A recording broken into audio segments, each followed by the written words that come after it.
The morning mist lifts slowly from the surface of the lake. You are standing at the edge of a vast, shimmering world. Water stretches in every direction, broken only by narrow causeways and clusters of rising structures. Ahead, like a vision suspended between earth and sky, the city reveals itself. This is Tenochtitlan. It is the year 1500. The city does not feel fragile. It does not feel temporary. It feels eternal. As the sun rises, its light touches the white stone temples, and they begin to glow. The calm surface of Lake Texcoco reflects the city in perfect symmetry, doubling its presence. Canoes glide silently across the water. Smoke rises from cooking fires. The city is awake. To understand this place, you must step back in time. Nearly 2 centuries earlier, a wandering people arrived in this valley. They were known as the Mexica, a group that would later give its name to an empire. According to their traditions, they searched for a sign, a sacred image that would tell them where to build their home. They found it here, an eagle perched on a cactus, devouring a serpent. On a small island in a harsh lake, they began to build. Over generations, the island grew. Stone by stone, canal by canal, they reshaped the land. What began as a fragile settlement became the heart of the powerful Aztec Empire. Now, in 1500, the city is at its height. As you step onto one of the great causeways, you feel the rhythm of movement around you. People walk in steady streams. Merchants carry goods. Messengers move with urgency. Warriors pass in disciplined silence. The causeway beneath your feet is wide and solid. It stretches across the lake, linking the island to the mainland. On either side, water flows calmly, interrupted by narrow canals that lead deep into the city. You enter Tenochtitlan. The city unfolds in careful order. This is not chaos. This is design. Wide streets run straight and deliberate. Canals cut through neighborhoods like veins. Wooden bridges cross the water, some removable for defense. The sound of footsteps blends with the soft splash of paddles. Canoes are everywhere. They carry food, flowers, tools, and people. They move through the city as naturally as carts move through streets in other lands. A man steers with quiet skill, guiding his canoe between others without collision. A woman beside him arranges bundles of maize and beans. Life here is fluid. It moves with the water. You pass into a residential district. The houses are built of stone and adobe, painted in muted tones. Most are single-story, arranged around small courtyards. Inside, families begin their day. A mother grinds maize on a stone surface, her movements steady and practiced. Children sit nearby, watching, learning. A father prepares tools for work, tying fibers with careful hands.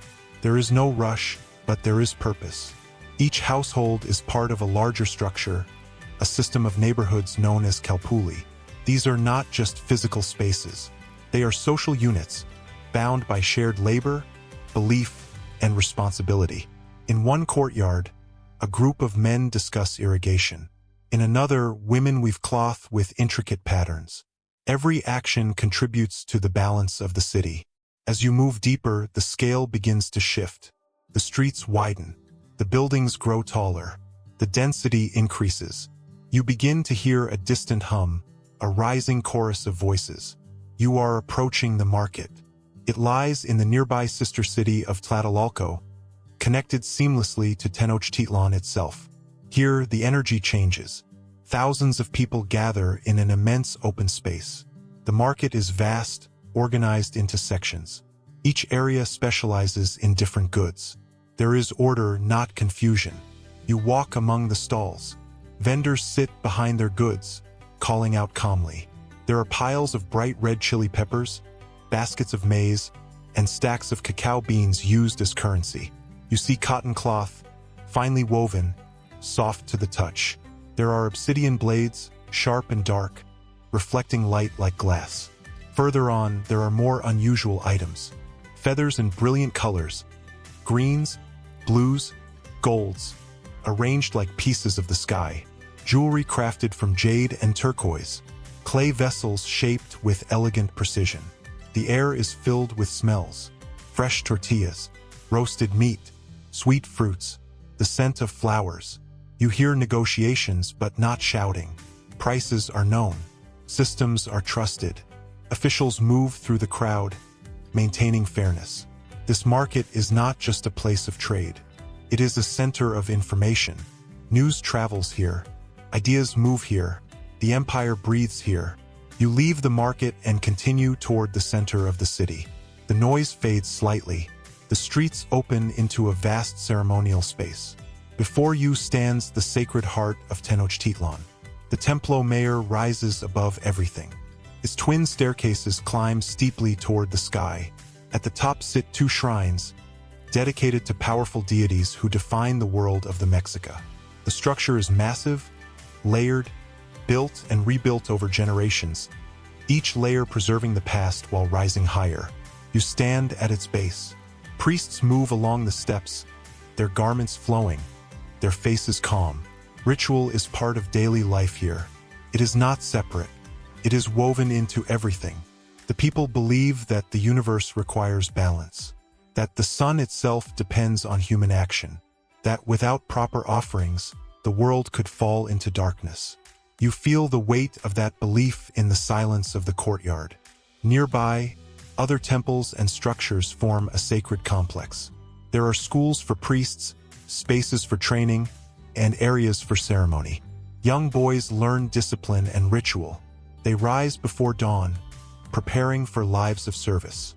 Not far away, you notice another group, warriors.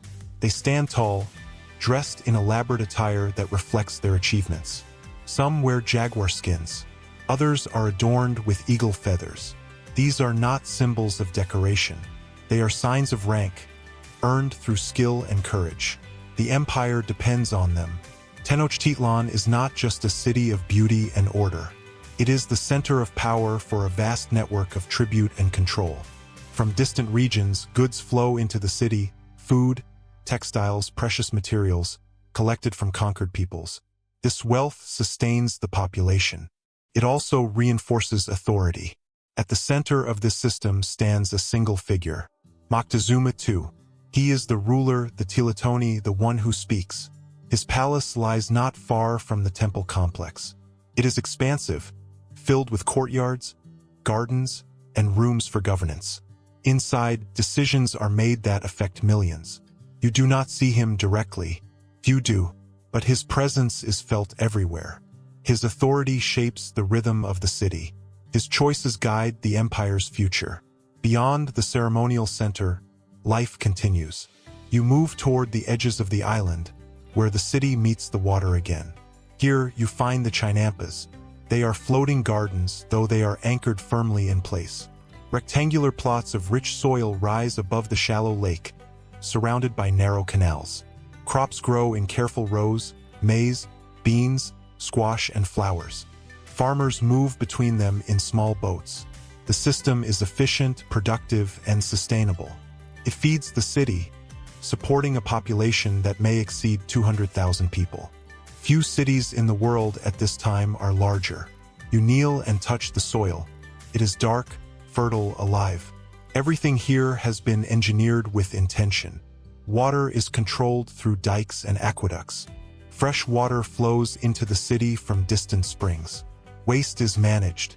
Streets are cleaned. Order is maintained. This is not a primitive place. It is a sophisticated urban center. As the day progresses, the light changes. Shadows grow longer. The heat softens. People return to their homes. Fires are lit again. Meals are shared. Conversations unfold in quiet tones. A family gathers in a courtyard. They eat together, sitting close. A child listens to a story about ancestors, about journeys, about the meaning of their world. Above them, the sky deepens. The temples are silhouetted against the fading light. The city slows, but it does not sleep completely. Guards remain at their posts. Priests continue their watch. The water reflects the stars. Standing here, you feel something beyond the physical. This city is not just stone and water. It is belief. It is structure. It is identity. Feels unshakable. And yet, beyond the horizon, unseen by the people of Tenochtitlan, forces are already in motion. Distant events, small and unnoticed, are beginning to align. For now, the city stands at its peak, alive, powerful, and certain of its place in the universe. But time is moving, and it does not stop. The night air is still. The lake holds the reflection of a city that believes in its own permanence. Fires flicker softly in courtyards. The distant sound of water against wood echoes through the canals. Above, the stars seem fixed, as they have always been. But change does not arrive with noise. It begins quietly, far from here. Beyond the eastern horizon, across an ocean unknown to the people of this valley, ships move through unfamiliar waters. They carry men who do not understand this world, and who will not try to understand it for long. In Tenochtitlan, life continues. At dawn, the city wakes again. The same rhythms unfold. Canoes glide through canals. Farmers tend the chinampas. Merchants prepare their goods. Priests ascend temple steps with measured calm. Yet beneath this stability, there are tensions. The Aztec Empire is vast, but it is not unified in spirit. Many of the regions under its control do not see themselves as part of a shared identity. They pay tribute, but not out of loyalty. They remember conquest. They remember loss. You walk through a district where tribute goods are stored. Bales of cotton, jars of honey, carved objects, and rare materials are carefully recorded and redistributed. The system is precise. Nothing is random, but every item here carries a story from somewhere else. A village that gave more than it could afford. A region that resisted and was subdued. People who obey but do not forget. This is the hidden weight of the empire. Back in the ceremonial center, the routines continue. At the base of the great temple, a group of young initiates kneel in silence. Their training is strict. Their lives are guided by ritual and discipline. They are taught that the universe depends on sacrifice, on order, on the constant renewal of balance. Above them, priests prepare offerings. The steps of the temple are steep, rising sharply into the sky. From here, the city stretches in every direction, orderly, expansive, alive. It is a view that reinforces belief. Everything seems connected. Everything seems necessary. You move toward the palace of Moctezuma II. Inside, the atmosphere is controlled, deliberate. Messengers arrive with reports from distant provinces. Advisors speak in measured tones. Decisions are made with careful thought, but also with the weight of tradition. Moctezuma is not just a ruler. He is a bridge between worlds, the human and the divine. He listens, he considers, but he also believes. Omens have begun to circulate. Unusual events. Strange signs in the sky, fires that appear without cause, reports of distant movements along the coast. These are not dismissed. They are interpreted. In this world, nothing is without meaning. A flicker of doubt begins to exist, not as panic, but as quiet unease. You leave the palace and return to the streets. The city still feels whole. Children play along the edges of canals. A group of craftsmen shape stone with focused precision. Women carry water in clay vessels, balancing them with practiced ease. The daily life of Tenochtitlan continues with quiet confidence. But information travels. At the market in Tlatelolco, new stories are being exchanged. Travelers speak of unknown figures seen along the eastern shores. Men with different skin, different clothing, different animals. Animals that move faster than any known here. There are descriptions that do not fit into existing knowledge. Some dismiss these stories. Others listen closely. The market, once filled only with the exchange of goods, now carries something else, uncertainty. You walk through the crowd and notice how quickly people return to routine. Trade continues. Prices are negotiated. Food is prepared and sold. The system is strong, but even strong systems can shift. As days pass, the reports become more consistent. The strangers are real. They are moving inland. They are not alone. Among them is a man whose name will soon become known in this city, Hernán Cortés.